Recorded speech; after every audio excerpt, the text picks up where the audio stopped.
Bonjour et bienvenue. Aujourd'hui, on s'intéresse à un sujet que beaucoup de gens connaissent bien, sans forcément y mettre un nom, la fragilité capillaire. Vous savez, c'est elle qui est souvent derrière ces bleus qui apparaissent un peu comme par magie. C'est une situation tellement classique, non? On se cogne à peine, on ne sent presque rien, et hop, quelques heures plus tard, une marque est là. Eh bien, cette sensibilité, ce n'est pas une fatalité. C'est plutôt un message, un petit signe que notre corps nous envoie.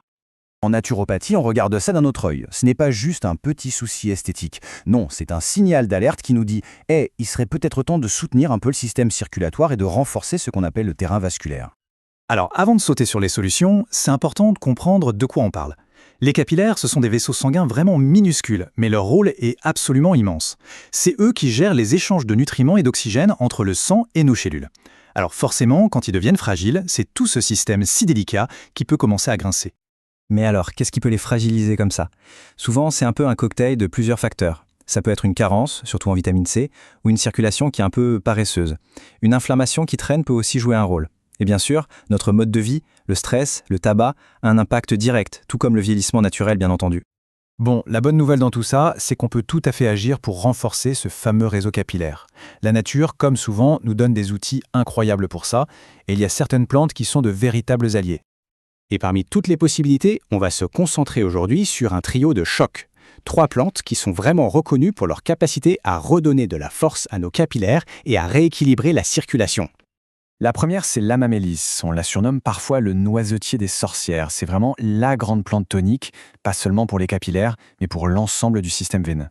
Ce qui est vraiment génial avec l'amamélis, c'est son action très concrète. On observe une bien meilleure résistance des petits vaisseaux, et ça se traduit directement par moins de bleu, bien sûr, mais aussi par une sensation de légèreté, surtout dans les jambes. Alors, comment on fait pour en profiter? Eh bien, il y a plusieurs options. La décoction, c'est un grand classique. La teinture mère, c'est super pratique au quotidien. Et pour une action locale, directe sur un bleu, la compresse, c'est juste parfaite. Il y a vraiment une solution pour chaque besoin. Allez, on passe à notre deuxième plante, le mélilo, qu'on appelle aussi trèfle jaune. C'est une plante plus en douceur qui va travailler sur la fluidité de la circulation, à la fois pour le sang et pour la lymphe.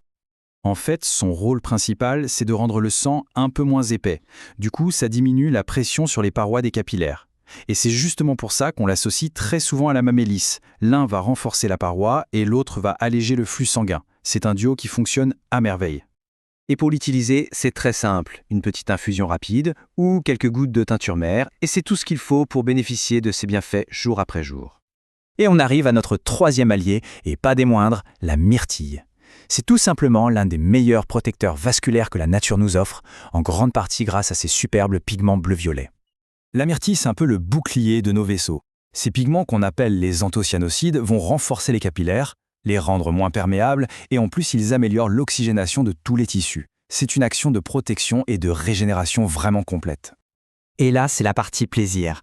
On peut la consommer en infusion avec ses feuilles ou tout simplement en mangeant les baies, qu'elles soient fraîches ou séchées. C'est le soin qui est aussi une gourmandise.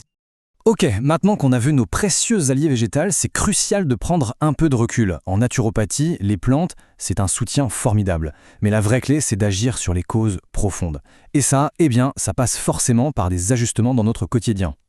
On parle ici de gestes simples mais vraiment fondamentaux. Bouger un peu chaque jour pour que ça circule, bien s'hydrater pour que le sang reste fluide et surtout mettre de la couleur dans son assiette. Pensez aux baies, aux poivrons, aux agrumes qui sont pleins de protecteurs vasculaires, sans oublier les bonnes graisses comme les oméga 3 des petits poissons ou de l'huile de lin. En résumé, on le voit bien, l'approche est globale. Le but n'est pas de traiter un bleu. Le but, c'est de restaurer l'équilibre de tout l'organisme pour que cette fragilité ne soit tout simplement plus un sujet. Donc si on doit retenir une chose, c'est ce trio gagnant.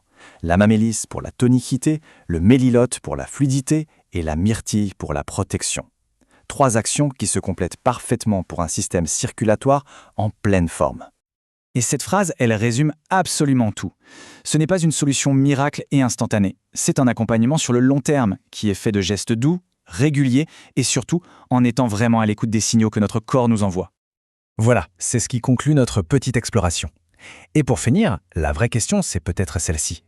Et si on choisissait de voir ces petites marques, non pas comme un défaut, mais plutôt comme un rappel bienveillant de notre corps, qui nous invite simplement à mieux le nourrir et à le soutenir de l'intérieur?